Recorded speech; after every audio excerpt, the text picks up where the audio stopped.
Good morning, Dr. Plantinga, and thank you so much for making yourself available to talk to us here this afternoon in Kampen. It's a real honor that you would make yourself available to us. My pleasure. So in the next 20 or so minutes, I'd like to talk with you a bit about your book and, of course, the central ideas that you put forward in the book, and also a little bit about the background. So what led you to write this book and, of course, the earlier trilogy on Warrant, and also your personal history and philosophy and what led you to think about these topics. So let me, in fact, start with that. Can you describe a little bit what the situation was like when you first started teaching in the 60s, I suppose? What was the general opinion of philosophers vis-a-vis religion? In the 60s in the U.S., the general opinion of philosophers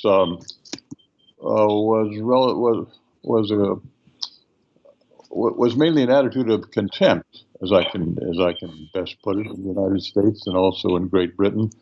Not, of course, among Christian philosophers, but philosophers more generally thought that the whole idea of Christian faith was a matter of irrationality. One had to be in some way not quite up to snuff, rationally speaking, in order to be a Christian believer. And you were always a Christian believer, so did that mean that a lot of your colleagues thought that you were not quite up to snuff? Well, when I first ran into serious unbelief, it was when I was a student, a freshman at Harvard.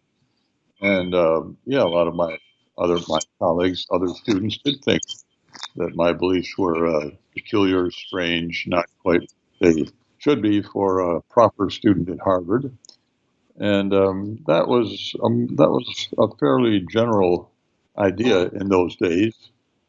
These days, I think it's somewhat different. Right. Yeah, that seems certainly right from my experience in talking to American and British philosophers.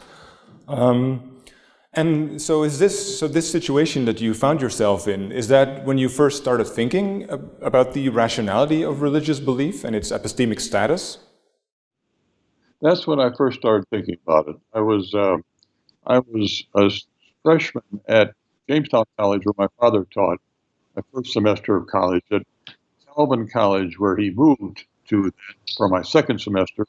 Then the next year I went to Harvard, and that's where I first ran into these views about Christian belief. And I started thinking about that, wondering about this. These very smart people, many of them smarter than I, thought this way. What's to be made of it? And when you started to think about these things, what were some of your initial forays into the topic? I mean, did you start to work on proofs for the existence of God, or did you consider fideism as a serious option? Well, my second year in college, as I say, was at Harvard. My third year was back at Calvin College, where my father was a professor, and where there was a professor of philosophy, William Harry Jellema, who must have been one of the greatest teachers of his whole generation. I went to a couple of his classes that year, and he seemed perfectly okay with Christian belief. He accepted it. It seemed perfectly sensible to him, and I thought, well, if it's good enough for Harry Jellema, it's certainly good enough for me. All right, so he became something of a model to you then. Yes, Harry Jellema was definitely a model for me, although I never did reach his level of teaching effectively. Nonetheless, I was heavily influenced by him. Right. So let's take a pretty big jump forward through time now. And can you tell us a little bit more about how you eventually came up with the ideas that you present in Warranted Christian Beliefs, and what are some of the central ideas there? Well, the central idea, I suppose, is what you might call what I call the Aquinas-Calvin model, or Calvin-Aquinas model. I think it's interesting that on some of these several important points, Calvin and Aquinas, although they're often thought of as being opposed to each other, belonging to very different parts of Christianity and the like, Calvin and Aquinas are very much at one. I don't think Calvin ever acknowledged any of this. Maybe he didn't read Aquinas, I don't know. But many of his ideas are to be found earlier on, perhaps in less developed form in Aquinas. In particular, for example, Calvin's idea of a sensus divinitatis, a sort of seed of religion, which God has created in all of us human beings. So we've got a kind of initial inclination under certain circumstances to form belief in God and the like.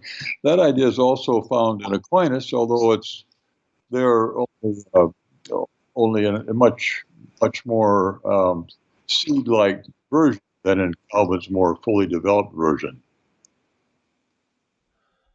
Right. So, this sensus divinitatis, is that so? Can we describe that as a religious sense or a sense of God? Is that the right translation?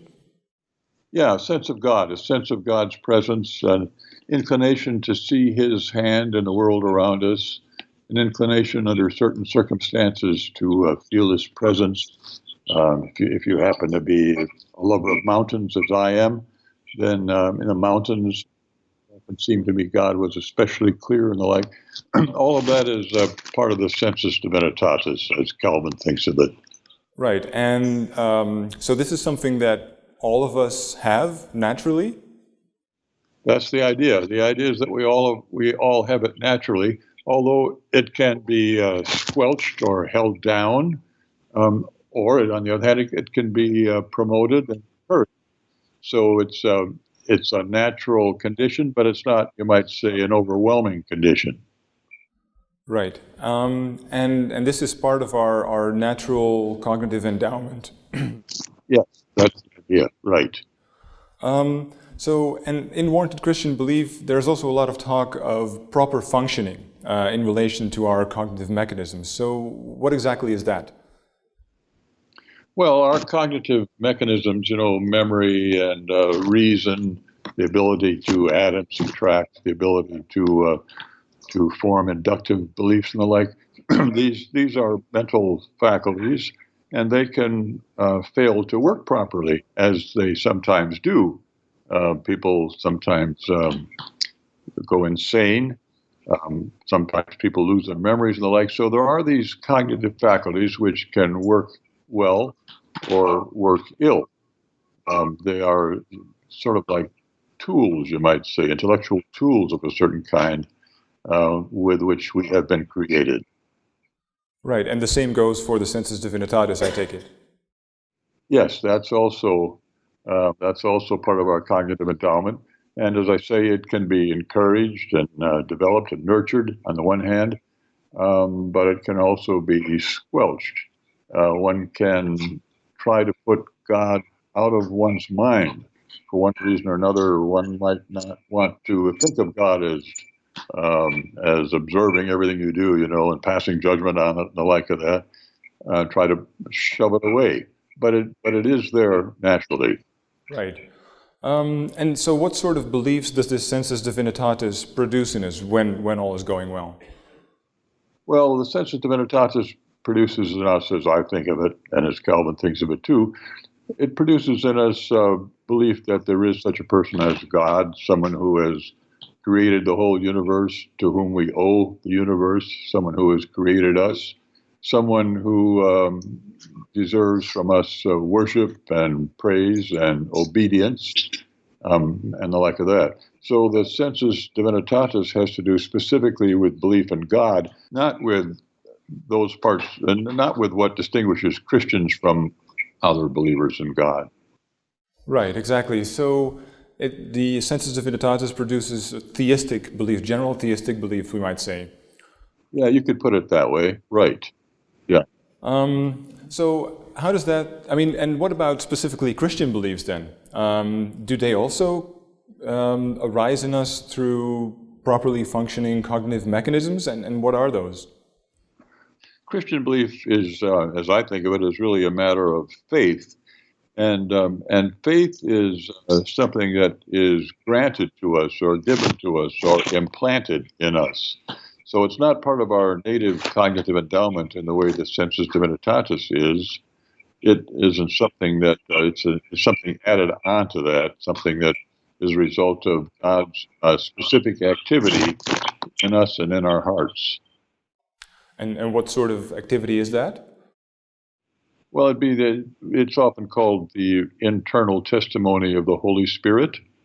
I don't know if Calvin uses that very phrase or not, but that's what the idea is. The Holy Spirit enables us to see the truth of the gospel and seals these beliefs to our hearts, you might say. Right. And so how does the reading of the scriptures, say, fit into this picture? Well, the scriptures are a sort of special word from the Lord, and by virtue of reading scriptures or hearing the message that is taught in the scriptures, given in the scriptures. It's by virtue of that the internal testimony of the Holy Spirit typically works to provide or encourage the growth of faith in us human beings in our hearts. All right. So the picture we have is that we are endowed with a natural set of cognitive mechanisms, among those the sensus divinitatis, and then added to those is something extra, which is faith, worked in us through the Holy Spirit. So this is not part of our natural endowment, but it's something that's a gift from God. Yes. And these things operating together can produce in us the entire spectrum of Christian beliefs, as we might put it. Yes, I think that's right. That's the way I would see it. I think that's the way John Calvin would see it too. And if it's good enough for John Calvin, it's good enough for me. That sounds right. So now you say that all these things can actually, they're not just beliefs that we find ourselves with, but you think they can be fully rational beliefs. You also think they can even amount to knowledge, right? Yes, I do. Right. So that's, to many people, I think that's a rather startling claim. I mean, they think, sure, Christians believe all these things, but to say that they actually know it, to say that they have knowledge of God or the great truths of the gospel, that's a bridge too far. So can you say a little bit more on why you think all these things are rational and can even amount to knowledge? Well, I think they are rational. I mean, to say that a belief is rational is to say that it, under certain circumstances, under the circumstances in which it is rational, it can be produced by our cognitive faculties functioning properly, not subject to any dysfunction, not subject to mental illness of any kind and the like, but functioning properly, just as ordinarily our sense perception and our memory and the like function properly. In the same way, it seems to me, if belief in God is actually a gift, if faith is actually a gift from God, then when someone does in fact believe, his or her rational faculties are functioning properly. It's not a matter of something going wrong or a matter of irrationality or a matter of not believing properly, but it's believing the way in which one is intended to believe by our Maker. Right, exactly. So rationality is understood in terms of the proper functioning of our cognitive faculties.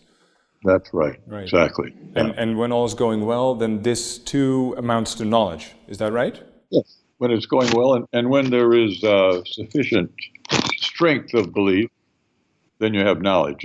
It might be that things are going as they should, but one's degree of belief is relatively not very high, relatively low. Then one doesn't have knowledge. Knowledge requires both proper function on the part of one's rational faculties and a pretty strong degree of conviction or belief. So how does, if this is the basic model, then how come there are so many non-Christians? It would seem that if all of this is part of our natural endowment, then surely all of us should believe in God. Well, I think there is a natural tendency on the part of all of us to believe in God, but of course there are very strong countervailing influences in our world, and all of this in the long run is due to sin, in particular to wanting to be one's own boss, so to speak, boss of one's own life, not really subject to anyone else. That's a sort of basic human impulse as a result of sin, a matter of pride, a matter of wanting to be top dog in one's own universe, so to speak. And that ultimately is behind, is the reason why the sensus divinitatis is not functioning properly in so many people, and why people are suppressing belief in God or Christian belief? That's the way I would think of it, right. Okay, so I think we sort of covered the basic AC model and also its extensions. Now, I think I've seen this sort of written in philosophy papers. Some people accuse you of being a fideist, and they think that this model just endorses certain forms of dogmatism. People just sort of claiming they know that God exists and then not listening to reason or not listening to arguments. How would you respond to those sorts of charges? Well, if you're a fideist, then, there's various forms of it, but the strong form of fideism is sort of relying on faith exclusively and relying on faith in areas where faith and reason conflict. So you go against reason, but not by virtue of any arguments or anything like that. You just do. That's strong fideism. And I don't think Christian believers are fideists or need to be fideists in that sense at all, because I don't think there is anything contrary to reason in the Christian faith. It may not be among the deliverances of reason. It goes beyond what reason in itself teaches us, but it's not contrary to reason. So Christians need not then, and typically aren't, I would say, need not be fideists at all. And what about the charge of dogmatism? So some people say, well, this model, it sort of gives people license to just stick with their beliefs, come what may, and just not listen to arguments anymore. Well, there's no part of it that suggests that one shouldn't listen to arguments, and I think many Christians do encounter defeaters or potential defeaters for their beliefs as they live. They run into lots of other people who don't believe, sometimes people of great intellectual distinction who don't believe and who even ridicule belief. So Christians do run into these things. Now, if you were a sort of total fideist, you would just ignore it. Say, well, that doesn't mean anything. There's attention to that. But that's not how Christians typically think. They typically are sometimes troubled by such encounters, and they try to inquire further into the matter and see whether there really are good arguments against Christian belief, let's say. So typically Christians are not fideists. They are believers. They do accept what they accept on the basis of faith. That's not sufficient for being a fideist. Right, exactly. So you mentioned defeaters. So what exactly is a defeater? Can you spell that out a little bit for us? Yeah, a defeater for one of your beliefs would be some other belief you pick up somehow. And given this other belief, you can't sensibly hold the first belief anymore. So if I think, for example, that my wife was born in California, and then she tells me, no, she wasn't born in California, she was born in Washington, well, then I've got a defeater for my original belief that she was born in California. So a defeater for a belief then is some other belief which goes against the defeated belief and which typically has more intellectual power than does the defeated belief. Right, exactly. So let's talk a little bit more about some of those defeaters that people think there are for Christian belief. So you already mentioned religious diversity, and so the fact that there are so many sort of intelligent non-Christian believers. We all know lots of Muslims and people of other faiths. what do you think about that? I mean, should that make us, as Christians, less confident in our Christian beliefs, or perhaps even lead us to give up our Christian beliefs altogether?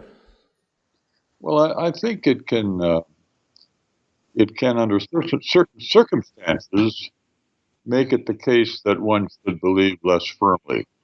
Not under all circumstances. I mean, it might be that due to the internal testimony of the Holy Spirit, Christian belief just seems utterly correct to me, utterly right. This is indeed the way it is. And then the fact that there are others who don't think so, that need make much difference to me.